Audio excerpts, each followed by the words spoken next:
Oi, eu sou a Camila Torres, sou aluna do segundo período do curso de Licenciatura em Ciências Biológicas e vim apresentar para vocês uma aula sobre citologia. Vamos lá! Vamos lá. Citologia. Cito refere-se a células. Logia, estudo. Então, citologia é o estudo das células. Nas células ocorrem diversas reações bioquímicas, é onde o DNA está armazenado, onde ocorrem reações para gerar energia, fabricar proteínas, entre diversas outras. Nosso corpo é todo formado de células e a todo tempo estamos gerando novas células e perdendo células velhas. Ao tomar banho, por exemplo, se desse para ver as células, né, olhar no microscópio, as nossas células, a gente ia ver diversas células descendo ralo abaixo.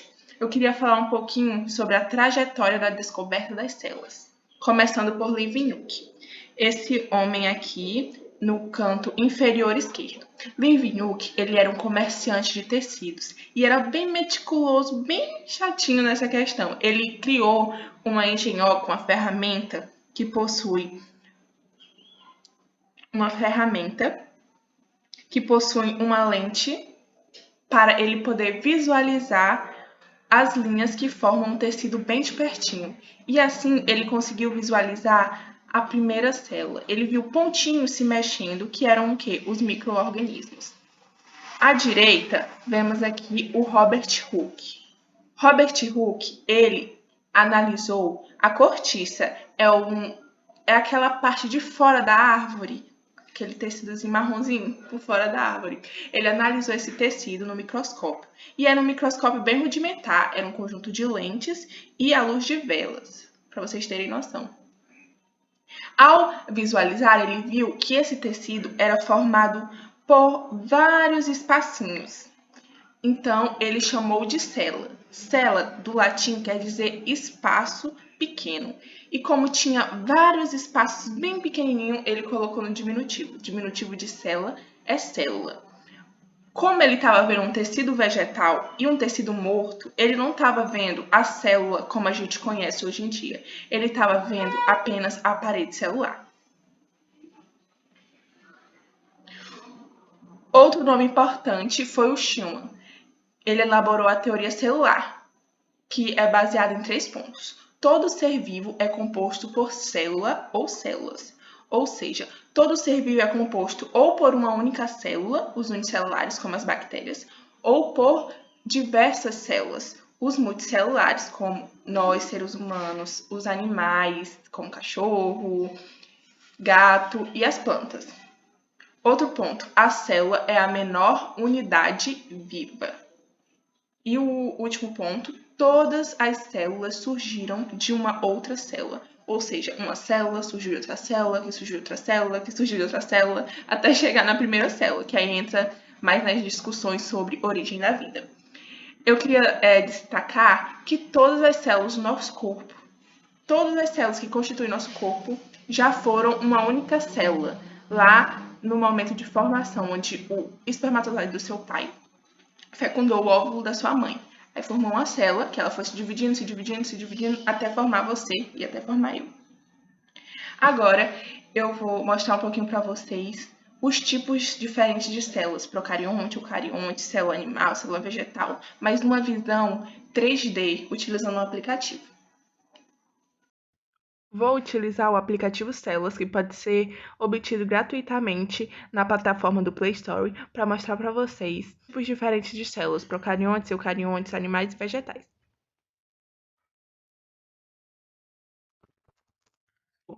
Primeiramente, o aplicativo mostra um exemplo de célula eucarionte, que possui diversas organelas e um núcleo individualizado, envolto por uma membrana, que é a carioteca.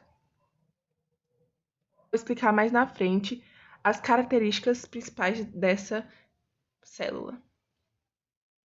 Então, aqui, nesse momento, eu quero explicar para vocês as principais diferenças entre células procariontes e eucariontes. As células procariontes, essa destacada em azul, e a célula eucarionte é essa destacada em vermelho. Podem ver que a eucarionte a do lado direito, destacada em vermelho, é maior que a célula procarionte, além de possuir mais organelas e possuir o núcleo individualizado. Mas vamos lá. Procarionte, de começo, eu quero falar para vocês que não possuem o núcleo individualizado e a membrana, a carioteca. A única organela que possui é o ribossomo, que sintetiza a proteína, e essa organela está presente tanto nos procariontes quanto nos eucariontes, possui parede celular, membrana e flagelo. E a célula eucarionte, que está aqui como exemplo, é uma célula vegetal, diferente daquela primeira que eu mostrei para vocês. É vegetal por quê? Porque possui parede celular, vou tentar mostrar aqui para vocês. Essa parte aqui, parede celular, toda aqui, ó, tá vendo? Cloroplastos, que faz a fotossíntese, e o vacúolo. Mais na frente eu vou mostrar ela melhor para vocês.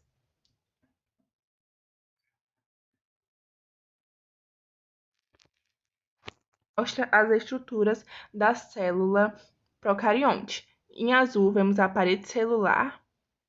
Em amarelo, a membrana plasmática, que é formado principalmente por fosfolipídios e proteínas. É o mosaico fluido, então tudo ali disperso, se mexendo em constante movimento. E ela tem uma característica que é a permeabilidade seletiva. Escolhe o que entra e sai da célula. Em azul enroladinho temos o DNA da célula procarionte.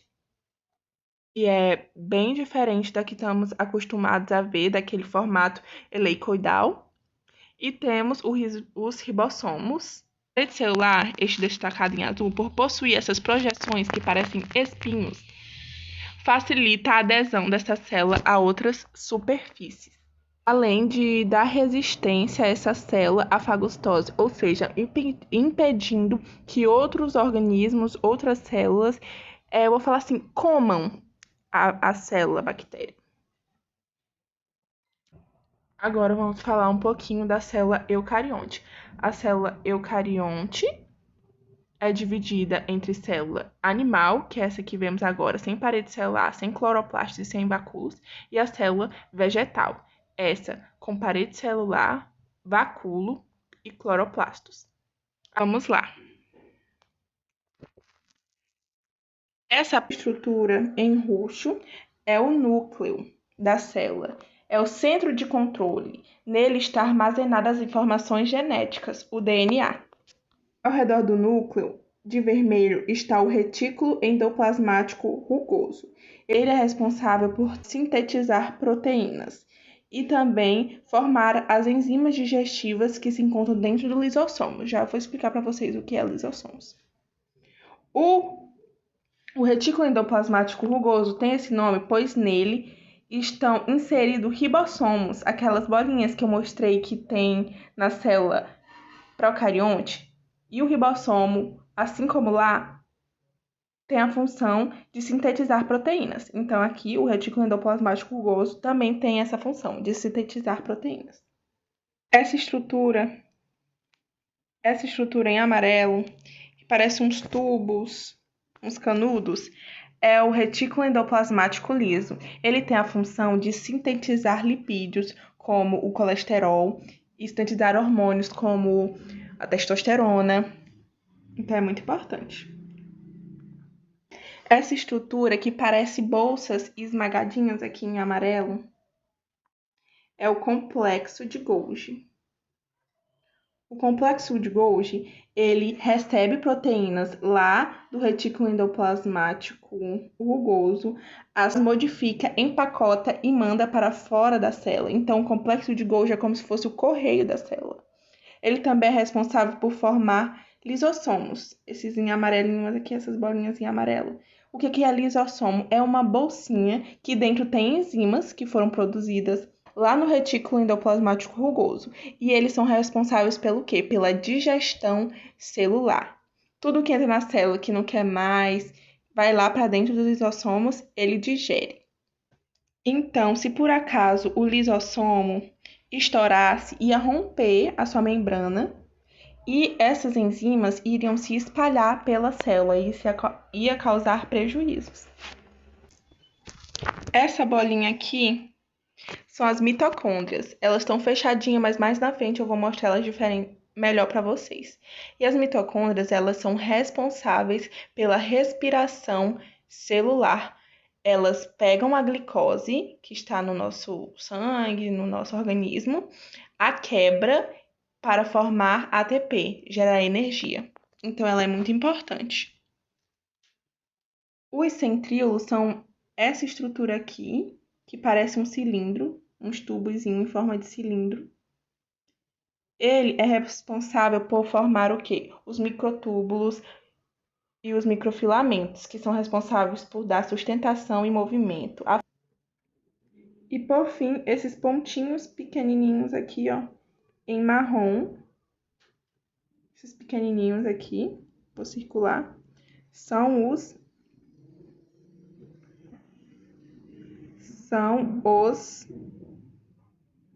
ribossomos.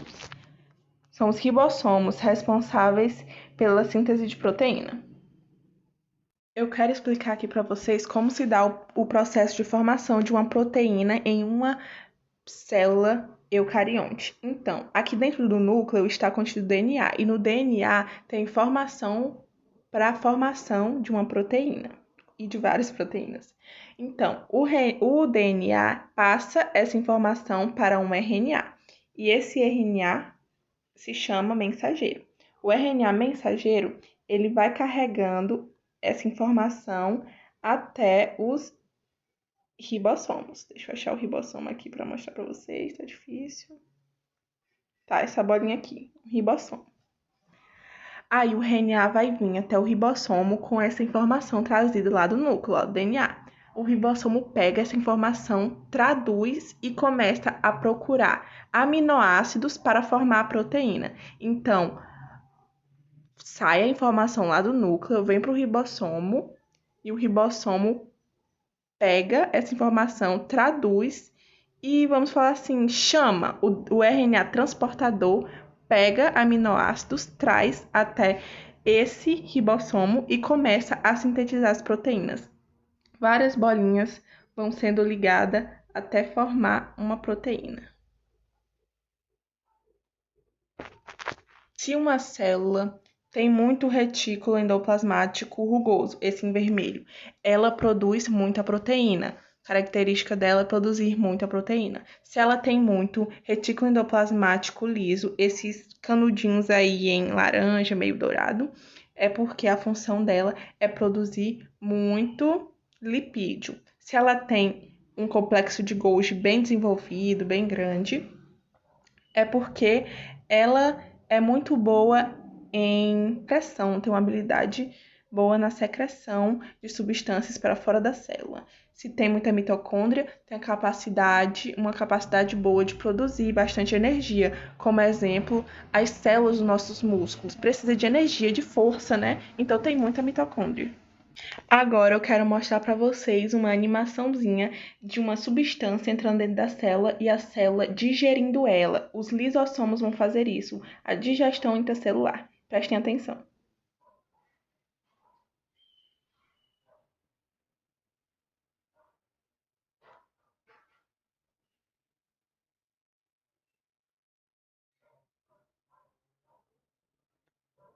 Aqui é uma célula eucarionte vegetal. Eucarionte porque, como eu já disse, possui várias organelas e o núcleo com a carioteca. E vegetal está aqui essa bolsinha maior, azulzinha.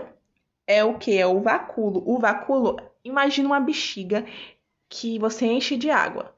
Você pode encher de água e se você apertar a bexiga, vai sair água da bexiga. Então, o vacúolo, ele tem essa função de regular a entrada de água e a saída. A parede celular. Qual é a função da parede celular?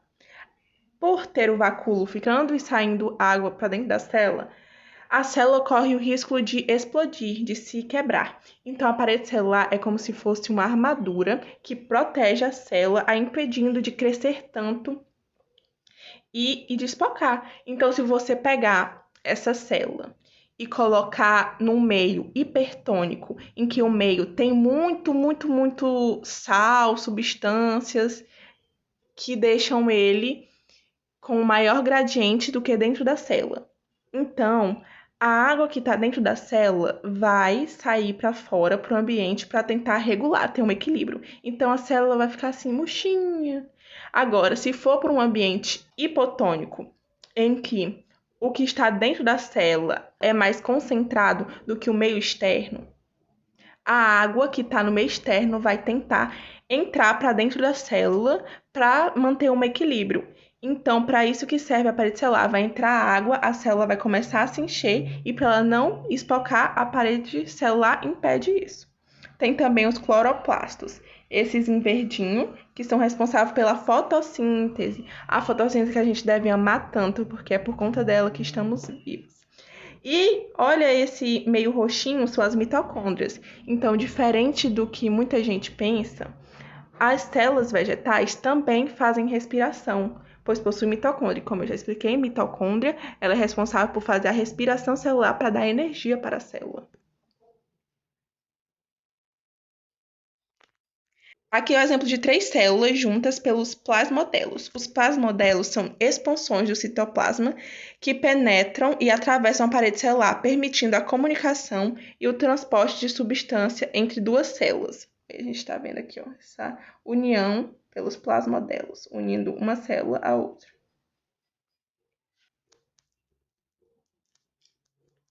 A mitocôndria.